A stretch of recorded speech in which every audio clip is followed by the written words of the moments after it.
Abatuliza abalabi ba KSTVF Enganzi gye nasala omuzonna okubanga mbeera iwangaliddeko mu myaka ng'etaano naye okubaza Katonda atuwadde omwaganya okubanga twogerako gye muli mwenna abatuliza n'abatulaba ku mukutu gwaffe guno omuganzi. Amanya gange n'eddoboozi nze omulabirizi Sekati Joseph ate nga nze Ssaabakunzi oba National Mobilizer w'abalokole bonna mu ggwanga. Kisa Mukama kiyampa ndi muweereza wa Mukama ate ndi muweereza wammwe. Njagala okubaza Katonda olwa sizoni eno Mukama gy'atuwadde mu mwezi guno ogw'omunaana mwezi gwa nkizo. Nganze omukulembeze wa Jericho Breakers twasala buli mwaka mu mwezi ogw'omunaana tukole ng'olukuŋŋaana lwaffe tabamiruka oba lwe twandiise annual conference.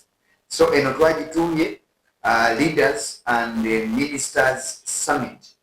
Erikuŋŋanyiza abakulembeze bonna okuva mu ggwanga lyonna erya Uganda ate n'ebweru wa ggwanga ng'e Kenya ne Bungereza. Bali wano okumala ennaku 4. Tutandise leero ennaku z'omwezi 19 tugenda kumaliza ennaku z'omwezi 22. Tutandise Lwakubiri paka Lwakutaano.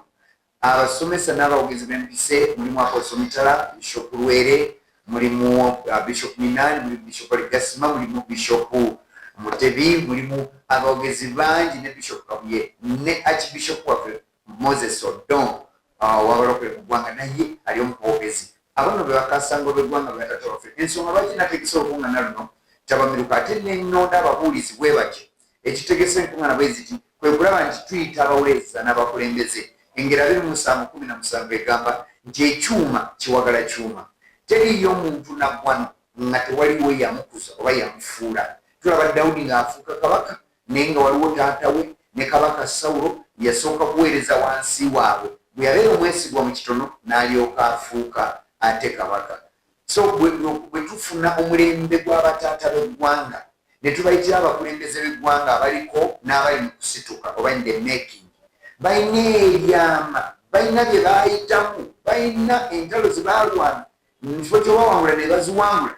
Bwe bajjayo ebyama ebyo bye bikuza omwana, bye bikuza abakulembeze ab'amaanyi. Enkya ne baba bakuza ne batuula ku butebe bagamba ddala Mukama yatukozesa. So olukuŋŋaana luno luluubiriddwamu okusitula abaweereza ab'enkizo. Abakulembeze n'abaweereza kibe tutagetinga. Tutagetinza abaweereza abakulembeze b'omu kkanisa n'abakulembeze b'ebweru w'ekkanisa. Byebifo by'obukulembeze oba oli mu kkanisa mwera obukulembeze oba oli wabweru wa kkanisa. Wabweru w'ekkanisa ntegeeza okubeera mu bifo by'obufuzi, okubeera mu bifo bya administration, okubeera mu bifo bya gavumenti, okubeera mu bifo by'ebitongole eby'amaanyi ebiri wano mu ggwanga ate n'ebweru w'eggwanga. Kubanga Katonda yalonda omuntu nga mukulembeze era nga mufuzi. Naye ekkanisa ekintu ekyo yali yakiragajjalira. Era bannaffe bali abalala ab'enzikiriza endala bo ne bakitwala mu maaso era bali mu bifo binene nnyo by'amaanyi. Naye ekkanisa terina ddoboozi mu ggwanga. Ne baba basalawo bintu byabwe bye tutasobola na kukyusa kubanga teri yakiikirira kkanisa, teri atendekebbwa. Ate ekkanisa ogitendeka ate oluusi tutendese nnyo kintu kimu, tetutereezezza bantu. Tubagambye kulokoka, kwagala Mukama, kutya Mukama, naye tetubawulidde nti omala okukyusibwa olina okukyusa baganda baffe baliwa. Kiri mu Yokaana essula 22 olunyiri lwasatu. Olimala okukyusibwa olikyusa baganda bo. Tulina abantu be tutunulidde ebweru eyo. Ng'ekkanisa bw'emala okufuuka kyakulabirako esobola okugenda n'efuula ensi nayo n'egizza eri Katonda. Waliwo ebifo bye twagajjalidde ng'obwa kansala, obwa MP, tulina ebifo by'enkulaakulana, tulina ebifo bya businesses, okusuubula e China, okusuubula Japan, okusuubula e Bungereza. Tulina ebifo bye tusuuliridde ng'ebyobulimi. Kubanga kati omulango oguliko pulezidenti gwakulembeza agamba abantu balina okuba nga beekulaakulanya. Mukama yatuwa environment, n'atuwa weather, n'atuwa vegetation. Bw'ogituula eya Uganda nze ntambudde mawanga mangi.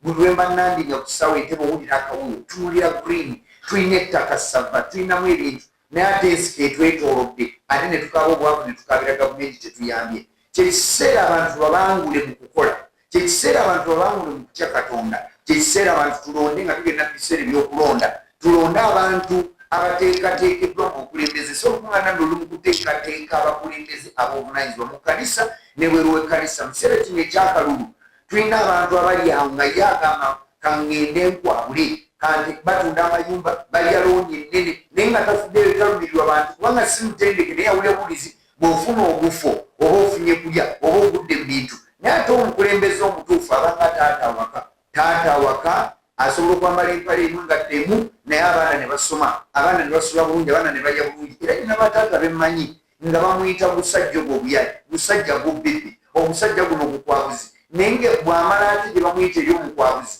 ate bwadda awaka bamuyita hiro.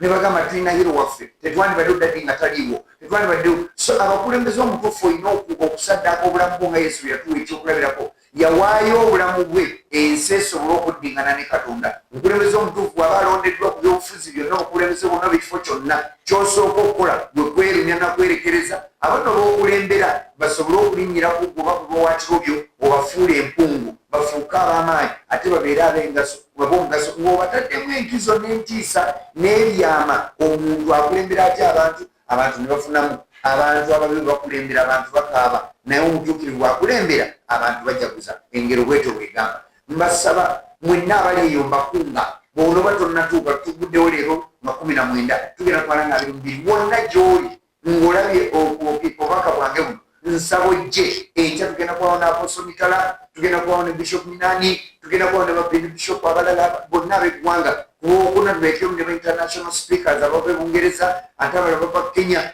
Lukuŋŋaana tuliise leadership summit lw'amaanyi gaggadde, luleese bataata b'eggwanga n'ab'ebweru w'eggwanga okubanga bayimbula emiti emito, okubanga bajjayo ebyama ebyabafuula bannaggwano, basobole okufuula naffe ba Dawudi, ba Yusufu, ba Daniel, ba Abednego, Shadrach ne Mesach, okukola influence Katonda gy'atutondera mu nsi. Buli muntu watondebwa ng'olina okukola difference w'obeera, ng'olina okukola enjawulo ku bantu abakuliraanye. Si ggwe kwekola mu mulimu, si ggwe kwekusa, naye olina okukoma ku bantu olyoke otuuke mu ggulu otikirwe engule ng'abantu bonna bajaguza. Okubaawo mu nsi nti kwali kwa mugaso, ne Katonda oleme okumubeerera loosi ng'akwekanze mutuusi mu bakubuuza wawangaala nnyo, ki kye wakolera abantu bange, ki kye wakola mu nsi, nga yeewuunya bwewuunya ng'omugamba nze bannemesa, nali sibimanyi, nali sooswa. Lwaki tomanya ng'ate tuleese abasomesa? Jangu mu lukuŋŋaana luno togenda sigala kyeki. Mbaaniriza mwenna era nasabye okubalabako. Mukama bampeere nnyo omukisa, nsigadde nze omuweereza wamwe era omukulembeze wa Jericho Breakers International Ministries,